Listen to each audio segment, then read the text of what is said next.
Confidence motion पर जो voting होनी है पाकिस्तान की नेशनल असेंबली में, आपको बता दें उससे पहले अविश्वास प्रस्ताव के लिए संसद की सुरक्षा कड़ी कर दी गई है। इस वक्त की बड़ी खबर है। इसके अलावा रेड जोन डिक्लेयर कर दिया गया है पूरी संसद को। संसद की सुरक्षा में 3000 से ज्यादा सुरक्षा कर्मियों को लगाया गया है। और आपको याद होगा पिछले रविवार की तरह इस बार भी एक ही गेट से सभी सांसदों को एंट्री करनी होगी और सुबह 10 बजे तक सभी सांसदों के लिए पहुंचना संसद में जरूरी है। तो आपको हम बता रहे हैं कि अविश्वास प्रस्ताव पर आज वोटिंग होनी है और उससे पहले बड़ा सवाल यही, इमरान खान सरेंडर करेंगे या फिर सरप्राइज देंगे। जिस सरप्राइज की बात वो बार बार करते आए हैं, हालांकि जो एक्सपर्ट्स हैं, जो पॉलिटिकल पंडित्स हैं पाकिस्तान में, उनका कहना यह है कि इमरान खान का गेम ओवर हो चुका है और उससे पहले सुरक्षा के पुख्ता इंतजाम किए गए हैं। जी न्यूज़ पर ये स्पेशल ब्रॉडकास्ट आप देख रहे हैं। सुरक्षा के इंतजाम काफ़ी कड़े रेड जोन में संसद को रखा गया है। 3000 से ज़्यादा सुरक्षा कर्मी इस रेड जोन को प्रोटेक्ट करने के लिए, गार्ड करने के लिए, सिक्योर करने के लिए लगाए गए हैं और एक ही गेट से सभी सांसदों की एंट्री होनी है। हालांकि इससे पहले इमरान खान नियाजी और उनकी पार्टी तरह तरह के आरोप लगा रहे हैं। आपको याद होगा सांसदों की खरीद फरोख्त का आरोप लगातार इमरान खान और उनकी पार्टी के नेता लगाते रहे हैं। इसके अलावा ये भी कहते रहे हैं कि इमरान खान को सत्ता से हटाने की ये विदेशी ताकतों की साजिश है, जिनके हाथ में विपक्ष जो है पाकिस्तान का वो पपेट बन गया है। हम आपको अब ये दिखाते हैं कि किस तरह तस्वीरों के माध्यम से कि किस तरह इमरान खान लगातार अपने शक्ति प्रदर्शन की कोशिश करते रहे हैं। पिछले अगर 10-12 दिनों की बात की जाए तो आप तस्वीरें देख रहे हैं 27 मार्च से, जब उन्होंने एक बड़ा जलसा रखा। इमरान खान की पार्टी ने कहा इतना बड़ा जलसा पहले नहीं देखा गया और जो पाकिस्तान की आवाम है उनके साथ है। फिर अविश्वास प्रस्ताव पेश किया गया 28 मार्च को।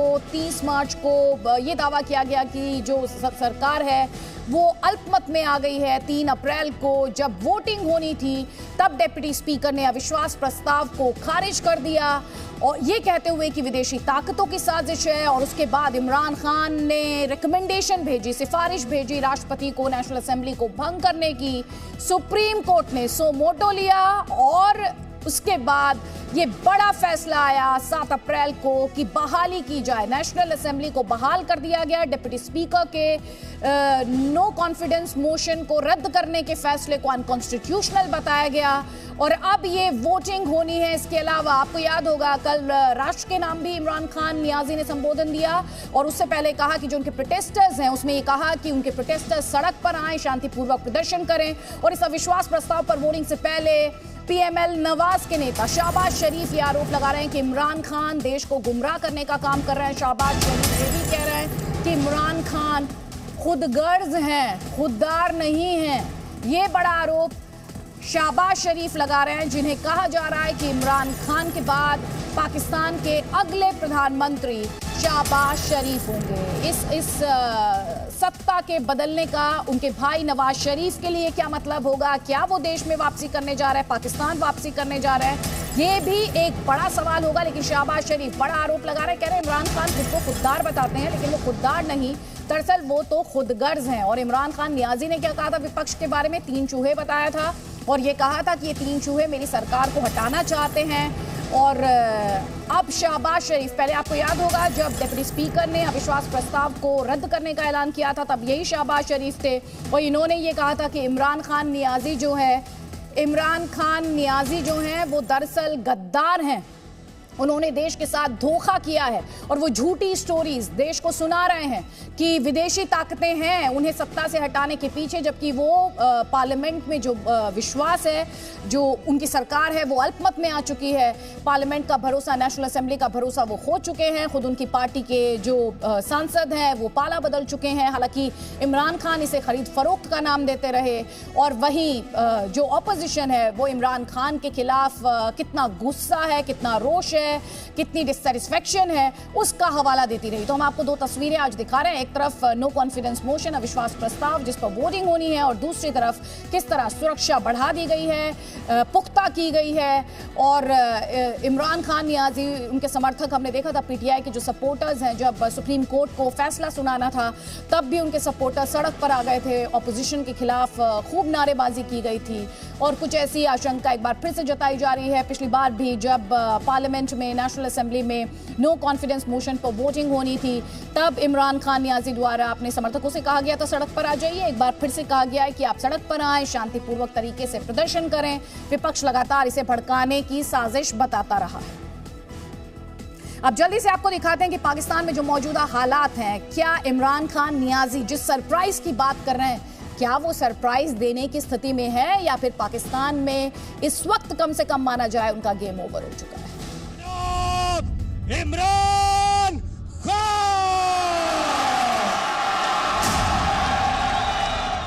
इमरान खान इस्लामाबाद में 15 लाख पाकिस्तानियों को जमा करने का दावा करते रह गए। खुद की कुर्सी बचाने के लिए पूरे पाकिस्तान के सिस्टम को भ्रष्ट बताते रह गए।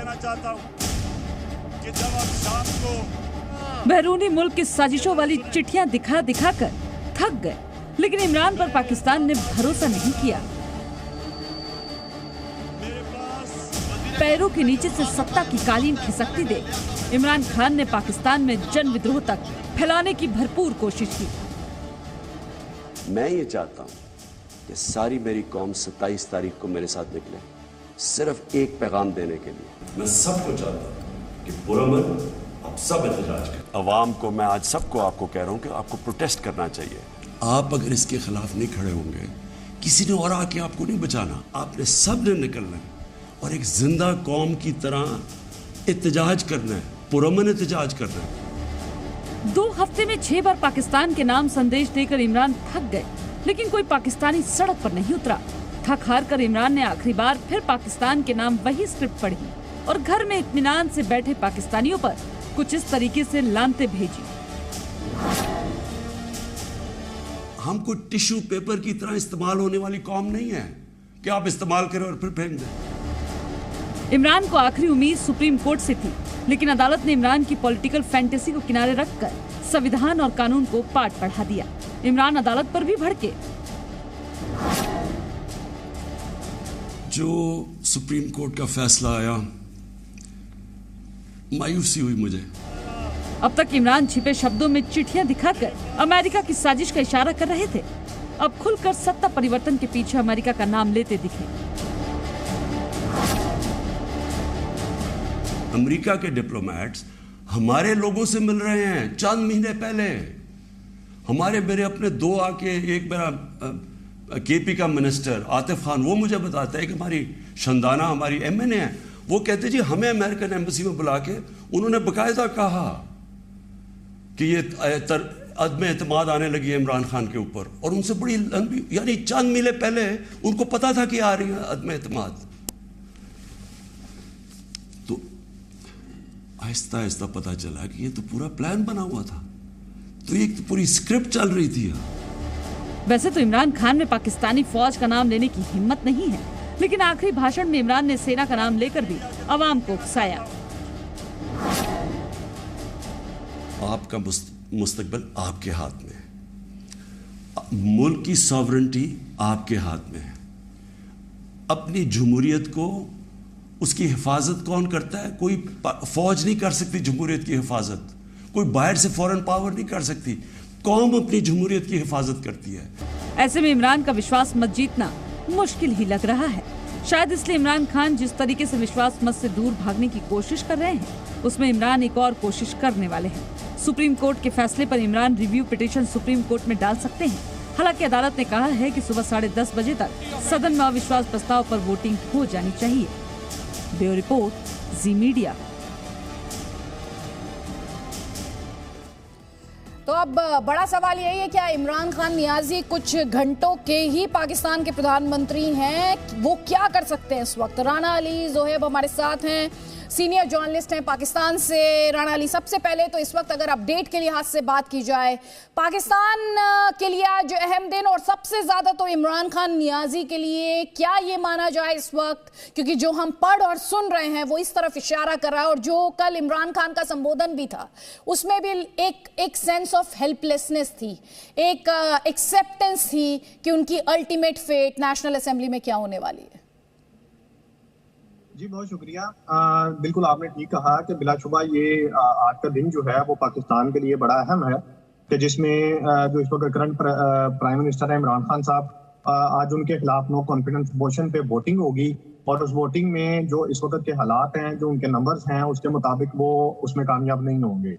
वो पीएम आज पाकिस्तान के नहीं रहेंगे, जबकि इसी सेशन में, जिस सेशन में उनके खिलाफ नो वोट ऑफ कॉन्फिडेंस होगी, उसी सेशन में आज मुल्क के नए वजीर आजम का भी इंतखाब किया जाएगा। और नया वजीर आजम के उम्मीदवार जो है वो इस वक्त शहबाज शरीफ साहब हैं, जो असम्बली में आज खुद को प्रेजेंट भी करेंगे और इस पे होगा। जहां पे मैं एक चीज आपसे ऐड कर दूं कि हुकूमती जो जराए हैं वो हमें ये बता रहे हैं कि गवर्नमेंट के जो अरकान हैं वो उन्होंने ये फैसला किया है कि आज असम्बली के अजलास में वोटिंग को किसी तरह से रोका जाए।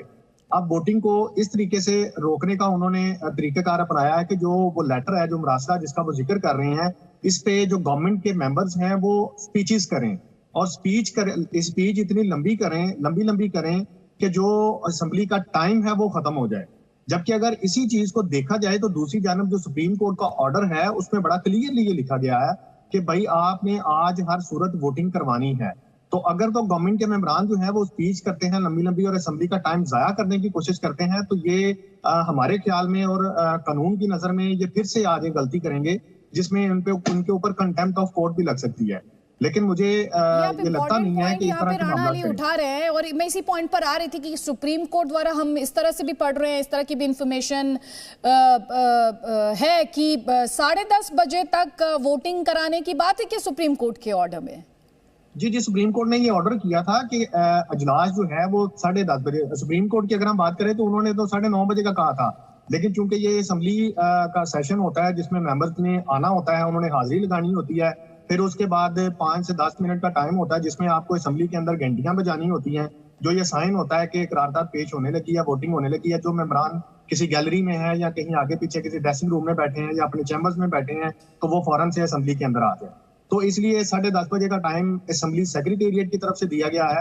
तो अभी तक हमारे पास जो इतला आता है असम्बली सेक्रेटेरिएट की तरफ से 10-10:30 बजे का टाइम बिल्कुल इस पे कायम है वो, और वो यही कह रहे हैं कि 10:30 बजे हर सूरत सेशन स्टार्ट कर दिया जाएगा। 10:30 बजे सेशन स्टार्ट करने का वक्त है, उसमें अगर अपोजिशन की तरफ से कोई बात कर सकता है या गवर्नमेंट की तरफ से कोई बात करना चाहता है तो वो कर सकता है, लेकिन वोटिंग मस्ट है। वोटिंग चाहे 2 बजे हो चाहे 3 बजे हो, आज के डेट के अंदर, आज के दिन के अंदर, सेशन के टाइम के अंदर आज वोटिंग हर सूरत होनी है। और अभी आपने कहा इमरान खान नियाजी द्वारा ये कोशिश की जा रही है कि इसे किसी भी तरीके से डिले किया जाए, आज के दिन को ज़ाया किया जाए। मैं आपसे ये भी जानना चाहती हूँ कि पीटीआई का इस सेशन को लेकर रुख क्या है, क्योंकि हम इस तरह की खबरें सुनते आए हैं कि पीटीआई हो सकता है उसके जो सांसद हैं वो पहुंचे ही ना, इस कार्रवाई में वो हिस्सा ही ना लें। वहाँ पीटीआई जो बातें आप कह रहे हैं कि डिलेइंग टैक्टिक्स है, इसका सीधा सा मतलब है कि जो पीटीआई से जुड़े हुए सांसद हैं वो आएंगे। जी बिल्कुल, लेकिन देखिए इसमें तमाम लोग एंटर नहीं होंगे। जो आपने भी ये देखा होगा कि बल्कि आप जानते होंगे कि 2 तारीख को जो इमरान खान साहब ने डिनर दिया था ना, उसमें अगर हम इत्तेहादी पार्टियों को छोड़ दें तो उनके अपने पीटीआई के 155 मेंबर हैं, टोटल 155 है। 155 में से 20 से 25 लोग वो हैं कि जो इस वक्त अपोजिशन के साथ मिल चुके हैं। तो जो उन्होंने दिया था उस वक्त उनको डिनर दिया था, तो उस डिनर में भी उनके जो मेंबर्स हैं वो पूरे नहीं थे। ठीक हो गया। इसके मुताबिक आज जो असेंबली के अंदर की भी बात कर रहे हैं ना, देखें अगर हम कानून की तरफ जाएं तो पीटीआई के मेंबर्स का असेंबली में मौजूद होना जरूरी भी नहीं है, क्योंकि उन्होंने कौन सा वोटिंग करनी है या उनकी वोटिंग काउंट होनी है गवर्नमेंट के हक में। सिर्फ और सिर्फ 172 मेंबर्स चाहिए जो खड़े होकर ये कहें कि जी हम प्राइम मिनिस्टर इमरान खान को नहीं मानते हैं। ठीक, मैं हम वापस इन सवालों के साथ डिस्कशन को आगे बढ़ाएंगे, लेकिन इमरान खान नियाजी आप जब मुश्किल में, आप देख रहे हैं पहले उन्होंने भारत की जो स्वतंत्र विदेश नीति है उसकी तारीफ की थी, कल भी जब वो आए तो भारत के बारे में अगर आप उन्हें बोलते हुए सुनेंगे तो थोड़ी सी वो लगा कि इमोशनल हुए, चोक हुए। काफ़ी उन्होंने कहा कि वो भारत में बहुत सारे लोगों को जानते हैं और भारत को काफ़ी खुददार कौम उन्होंने बताया है। सुनिए। हमारे साथ ही हिंदुस्तान आज़ाद हुआ था। मैं हिंदुस्तान भी बाकियों से बहुत बेहतर जानता हूँ। मेरी दोस्तियाँ भी थी, क्रिकेट की वजह से बड़ा मुझे रिस्पेक्ट भी मिला, प्यार मिला। मेरी लोगों से वाकफियत भी बढ़ी है। मुझे बड़ा अफसोस है कि ये सिर्फ एक आरएसएस की आइडियोलॉजी की वजह से और ये जो कश्मीर में उन्होंने किया है उसकी वजह से हमारे ताल्लुकात नहीं हैं। लेकिन मैं आपको ये कह दूं कि वो एक बड़े खुददार कौम है। कभी किसी की जुर्रत नहीं है कि वहाँ इस तरह की बात करें। किसी सुपर पावर की जुर्रत नहीं है कि वहाँ ये भी तस्वर कर दें कि जनाब वो यही कह दें कि जनाब अपने फॉरेन रिलेशन में वो कहें जो हम कह रहे हैं। अब देख रहे हैं वो रूसियों से हालांकि सारी सैंक्शंस लगी हुई हैं, वो कह रहे हैं जी हम तेल इंपोर्ट करते हैं, हमारे लोगों की बेहतरी है। तो इमरान खान का भी यही प्रॉब्लम है। मैं ये कहता हूँ कि किसी से हमारी लड़ाई नहीं है, ना मैं किसी का एंटी हूँ ना किसी मुल्क का एंटी हूँ। मैं सिर्फ ये कहता हूँ कि जो मेरे लोगों के फ़ायदे के लिए पहली चीज़ वो है, मेरे 22 करोड़ लोगों के लिए, उसके बाद मैं दुनिया की बाकी चीज़ें मानने के लिए तैयार हूँ। लेकिन मैं अपने लोगों को कुर्बान नहीं कर सकता किसी और कौम के खातिर जो हमने वॉर ऑन टेरर में किया है। तो सोचिए जरा, भारत का इस्तेमाल कर रहे हैं पाकिस्तानी आवाम को इस बात के लिए कन्विंस करने के लिए कि ये उनके खिलाफ एक इंटरनेशनल कॉन्स्पिरेसी है, ये विदेशी ताकतों ने साजिश रची है जिसमें ऑपोजिशन का इस्तेमाल मोहरे के तौर पर किया जा रहा है। यहाँ पर नंबर गेम समझना आपके लिए जरूरी है। वो जो अभी आप इमरान खान को भारत की तारीफ करते हुए अगर आप उनकी उस अंश के कुछ हिस्सों पर नजर डालेंगे तो काफी इमोशनल, ऑलमोस्ट चोक होते हुए वो लगता है कि वो चोक होने जा रहे हैं। तो ये नंबर गेम कितना नंबर है, क्योंकि अभी थोड़ी देर पहले राणा अली को आप कहते हुए सुन रहे थे, वो भरोसा खो चुके हैं। इमरान के समर्थक सांसदों को निर्देश दिया गया है ज्यादा देर साजिश की जो चिट्ठी है उस पर चर्चा करनी है, वोटिंग में देरी की कोशिश करनी है, जैसे कि अभी राणा अली भी बता रहे थे, और कोशिश ये करनी है कि अगले हफ्ते तक ये वोटिंग टल जाए। ये सोर्सेज के आधार पर, सोर्सेज बेस्ड इंफॉर्मेशन हम आपके साथ साझा करें। हालांकि राणा अली ने भी ये बातें बहुत ही स्पष्ट तौर पर बताई कि इमरान खान, उनकी पार्टी तहरीक इंसाफ, उसके द्वारा ये कोशिश की जा रही है कि आज ये वोटिंग ना होने पाए, टैक्टिक्स, डिलेइंग टैक्टिक्स, कि आज वोटिंग ना होने पाए नो कॉन्फिडेंस मोशन पर। और इसीलिए जो चिट्ठी है जिसे लेकर इमरान खान नियाजी काफी वोकल रहे हैं, चाहे वो जनता के साथ संबोधन हो, चाहे वो उनकी मीटिंग्स हो सिक्योरिटी पर, वो लगातार उसी चिट्ठी का इस्तेमाल कर रहे हैं जनता के बीच भी अपने आप को एक विक्टिम दिखाने के लिए। और अब हम आपको ये भी बड़ी खबर दे रहे हैं कि उसी चिट्ठी का इस्तेमाल कर रहे हैं वोटिंग को डिले करने के लिए। Presenting B News app available on Google Play and App Store. Download it now.